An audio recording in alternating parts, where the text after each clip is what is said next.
Vice आज की video काफी दांसू होने वाली है, जिसके अंदर हम बात करेंगे जेफ हार्डी की, हम बात करेंगे पॉल हेमन, जॉन मॉक्सली की और रोमन रेंस के नए ब्लड लाइन मेंबर की। तो वीडियो में बने रहेगा ओडीसी के नाम। वीडियो को दोस्तों शुरू में कर दीजिएगा लाइक। सबसे पहले दोस्तों बात करते हैं हम पेज की।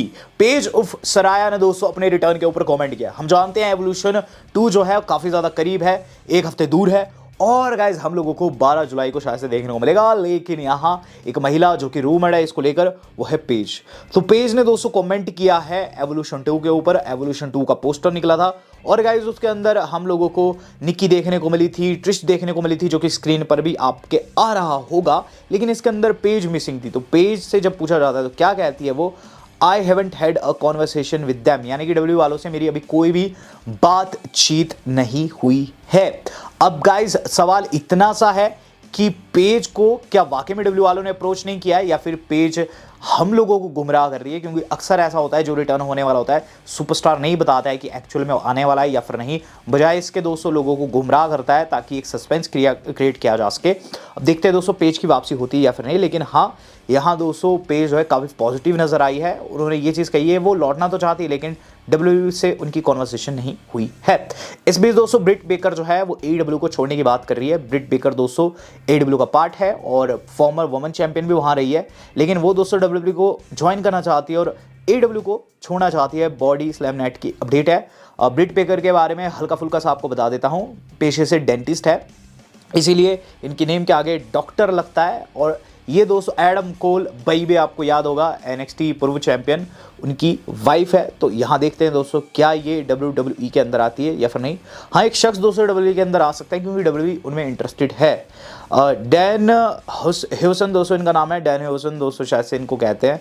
और यहाँ दोस्तों बताया जा रहा है कि WWE जो है इनमें इंटरेस्टेड है। इनका जो गिमिक है, जितना मैंने इनको देखा है, ये कुछ शापित गिमिक है, यानी कि ये इस तरीके से शाप देते हैं सामने वाले को और फिर उसकी लंका लग जाती है।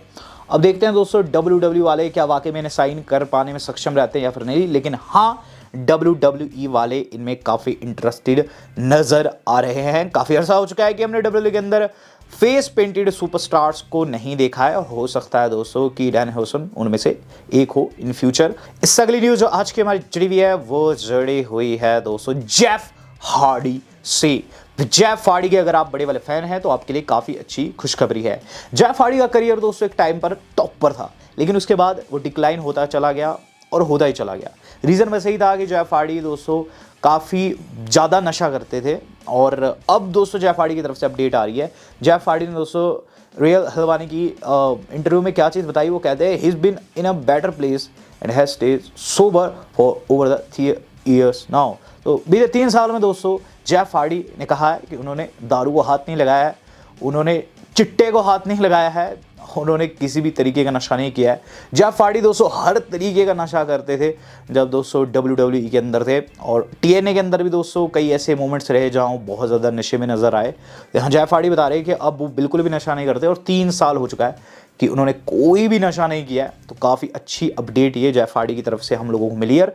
इससे दोस्तों WWE वालों का भी उत्साह बढ़ेगा जेफ हार्डी के लिए और हो सकता है इन फ्यूचर हमें वन फाइनल टाइम देखने को मिले हार्डी WWE के अंदर। वन फाइनल टाइम एक बंदा देखने को भी मिल रहा है जो कि स्पीयर का बादशाह कहलाता था, नाम है बिल गोल्डबर्ग। लेकिन गोल्डबर्ग का दोस्तों मैं देख रहा हूँ काफ़ी टाइम से लोग उपहास उड़ा रहे हैं और उन्हें कह रहे हैं ओल्डबर्ग। ये चीज़ दोस्तों मुझे भी अच्छी नहीं लगी और बुकर टी ने तो दोस्तों इस पर बेइज्जती कर दी है उन लोगों की जो कि कंप्लेन कर रहे हैं। तो क्या चीज़ कहते हैं बुकड़ी कहते हैं कि बात इतनी सी है, गोल्डबर्ग WWE के अंदर आया क्योंकि इस बारी WWE वालों ने उसे बुलाया है। ये लास्ट टाइम है कि वो किसी को फेस करेगा। गंतर काफ़ी डोमिनेट चैंपियन है और ऐसे में जो लोग गोल्डबर्ग कहते हैं, गोल्डबर्ग को गलत सलत कहते हैं, मैं उनका बहुत बड़े वाला विरोधी हूँ। देखो गोल्डबर्ग ने जो कुछ अचीव किया, अगर उसका 1% भी आप अचीव कर पाते हो तो मैं आपको बहुत बड़ा समझूंगा। और ये मेरा हर एक यंगर टैलेंट को मैसेज है जो कि इस वक्त WWE के अंदर है। और यहाँ दोस्तों ने साफ कर दिया कि गोल्डबर्ग की कैलिबर का सुपरस्टार सदियों में आता है। गोल्डबर्ग हाँ दोस्तों काफ़ी ज़्यादा दोस्तों चर्चा का पार्ट इसलिए भी रहता है क्योंकि उनकी रेसलिंग स्किल्स उस लेवल के नहीं है और यहाँ दोस्तों गोल्डबर्ग के पास ज़्यादा मूव्स नहीं रहते हैं। बट एक चीज़ श्योर है कि गोल्डबर्ग जैसा दोस्तों 80-90 के दशक में था वैसा उस टाइम पर कोई सुपरस्टार नहीं था और बुकर टी ने ये चीज़ मानी है। अब देखते हैं दोस्तों इस पर गोल्डबर्ग का क्या रिएक्शन आता है। हम बात कर लेते हैं दोस्तों इससे अगली न्यूज़ की। इससे अगली न्यूज आज के मैं जोड़े दोस्तों मेरे फेवरेट एजे स्टाइल्स है। तो जैसे दोस्तों रोमन रेंस पसंद है, मुझे एजे स्टाइल्स भी बहुत अच्छे लगते हैं, हालांकि काफ़ी टाइम से उनकी काफ़ी गंदी बुकिंग चल रही है। तो यहाँ एजे पर अपडेट आई है, एज पर रेसलवर्स Dominik Mysterio versus AJ Styles for Intercontinental title is currently expected to take place in SummerSlam। SummerSlam में दोस्तों इनका मैच बन सकता है आईसी टाइटल के लिए। अभी डॉम दोस्तों हल्के फुल्के इंजर्ड हो रखे हैं, उन्होंने दोस्तों एक रिसीट भी दिखाई थी दोस्तों एजे को बीती रॉ में। और गाइज अब इनका मैच बताया जा रहा है समर स्लैम में होगा, जो कि गाइज मेरे हिसाब से काफ़ी अच्छा इवेंट है। 2 दिन का दोस्तों इवेंट होने वाला है और गाइज आप लोगों को 2 और 3 अगस्त को देखने को मिलेगा। बहुत बड़ा इवेंट बताया जा रहा है, ये हम लोगों को देखने को मिलेगा अगस्त में। हम बात कर लेते हैं दोस्तों इस अगली न्यूज़ की, जो कि जुड़ी हुई है दोस्तों हमारे एज से। एज ने दोस्तों एक काफ़ी सैड अपडेट हम लोगों को दी है। एडम कोपलैंड उर्फ एज क्या कहते हैं कि his time in the ring is almost up हो गया है। विद दैट बीइंग सेड कि एज जो है वो ज़्यादा टाइम तक रेसल नहीं करने वाले हैं। एज का दोस्तों मुझे लगा था कि डब्ल्यूडब्ल्यू के अंदर आखिरी मैच होगा, बट डब्ल्यूडब्ल्यू को छोड़कर वो जाते हैं, ईडब्ल्यू में अपीयर होते हैं, जहाँ दोस्तों उन्होंने अपने करियर की लंका ही लगाई। वो दोस्तों वर्ल्ड टाइटल नहीं जीत पाते हैं। देन दोस्तों उनके मैचेस एक के बाद एक हम लोगों को देखने को मिलते हैं क्रिस्टन के खिलाफ और बाकी सुपरस्टार्स के खिलाफ, जो कि दोस्तों काफ़ी बुरा फील करवाने वाला था। और अब एज दोस्तों कह रहे हैं कि उनका रिंग में टाइम अप होने वाला है। तो मैं तो चाहता हूं दोस्तों कि अगर एज को रिटायर होना है तो वन लास्ट टाइम डब्ल्यूडब्ल्यू के अंदर लौटे, अपने उस थीम पर जिस पर दोस्तों हम उन्हें देखना चाहते हैं, उस नेम के साथ जिस नेम के साथ हम उन्हें देखना चाहते हैं, और एक मैच दे। अब देखते हैं एज डब्ल्यूडब्ल्यूई के अंदर वापस आते हैं या फिर नहीं। हम बात कर लेते हैं उस शख्स की जिसे लोग डब्ल्यूडब्ल्यू में वापसी करता हुआ देखना चाहते हैं 100%। डीन एम्ब्रोज एके जॉन मॉक्सली आज फिर से डब्ल्यूडब्ल्यूई के ऊपर ही शॉट ले लिए। लोग चाहते हैं कि डीन डब्ल्यूडब्ल्यू के अंदर आए, लेकिन जॉन मॉक्सली की हेट डब्ल्यूडब्ल्यू के स्टार्स के लिए, डब्ल्यूडब्ल्यू के लिए खत्म ही नहीं हो रही है। आपको याद होगा अभी से कुछ समय पहले सीएम पंक एडब्ल्यू का पार्ट थे, लेकिन फिर उन्होंने डब्ल्यूडब्ल्यू को ज्वाइन कर लिया। एडब्ल्यू की तुलना में डब्ल्यूडब्ल्यू का उनका जो करंट ट्रेन है काफ़ी अच्छा चल रहा है। इवन उन्होंने टाइटल वाइटल नहीं जीता कोई भी, लेकिन स्टिल दोस्तों वो काफ़ी बड़ा नाम है और हमेशा चर्चा का पार्ट रहते हैं। यहाँ दोस्तों जॉन मॉक्सली को शायद से ये चीज़ नहीं पची, उन्होंने एक ऐसी बात कर दिया, अब फैंस कह रहे हैं कि जॉन मॉक्सली को चुप रहना चाहिए। डीन एम्ब्रोज क्या कहते हैं, आज डायनामाइट में हैंगमैन पेज के खिलाफ उनका एक प्रोमो सेगमेंट था और डायनामाइट में दोस्तों उन्होंने ये चीज़ कह दी, people call themselves the best wrestler in the world, that's basic shit, I am much more than that। यानी कि लोग खुद को बेस्ट इन द वर्ल्ड बताते हैं, बट ये बेसिक शे है और मैं उससे बढ़कर हूँ। यानी कि मैं बेस्ट ही नहीं, बेस्ट से भी बेस्ट हूँ। सीएम पंक के ऊपर उनका ये 200 शॉट है, क्योंकि सीएम पंक एडब्ल्यू के साथ गद्दारी कर रहे थे और गाइस यहाँ जॉन मॉक्सली कहीं ना कहीं उस चीज़ को पचा नहीं पाए हैं।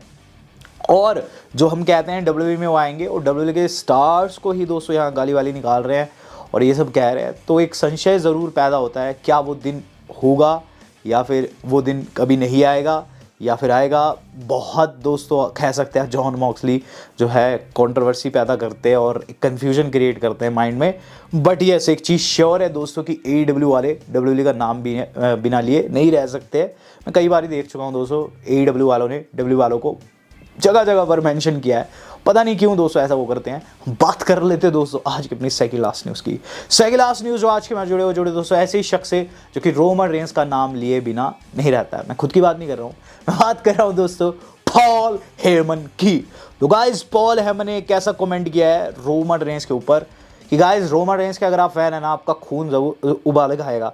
क्या कहते हैं दोस्तों, कल एक बंदे ने लिखा था पॉल हेमन को कि आप दगाबाजी किए रोमन रेंस के साथ, सीधे सीधे कह दिया उसने। अब गाइस इस पर पॉल हेमन जो है इसका रिप्लाई करते हैं, वो क्या लिखते हैं, I will proudly live your condemnation but it's Roman Reigns who betrayed our bond. यानी कि रोमन रेंस वो शख्स है जिसने हमारा रिश्ता तोड़ा। और आगे वो कहते हैं ये चीज़ मैंने नहीं की। आगे वो लिखते हैं massive props to Bron Breakker, props यानी कि मैसिव शाउट आउट है ब्रॉन ब्रेकर के लिए, तारीफ कर रहा हूँ मैं उसकी, क्योंकि उसने रोमन रेंस को ठिकाने लगा दिया। वो लिखते हैं for dishing out the punishment to tribal chief for his lack of true love. यानी कि जो उसने मेरे साथ गद्दारी की, जो मुझसे अपना बॉन्ड तोड़ा, उसका बदला जो लिया ब्रेकर ने, सैल्यूट है उसे। तो गाइस कहीं ना कहीं जो ये पॉल हेमन बार बार रोमन रेंस का नाम लेते हैं ना, यहाँ मैं लिख के दे रहा हूँ कि Roman Reigns end of the day जब भी ये राइवलरी खत्म होगी दोस्तों, पॉल हेमन को ज़रूर डिस्ट्रॉय करेंगे। सुपरमैन पंच लगेगा ही लगेगा, या फिर स्पीयर वो ज़रूर खाएंगे दोस्तों। पॉल हेमन दोस्तों काफ़ी गलत बातें करते हैं रोमन रेंस के खिलाफ में जब से उनसे अलग हुए। बात कर लेते हैं दोस्तों अब ओटीसी की ही।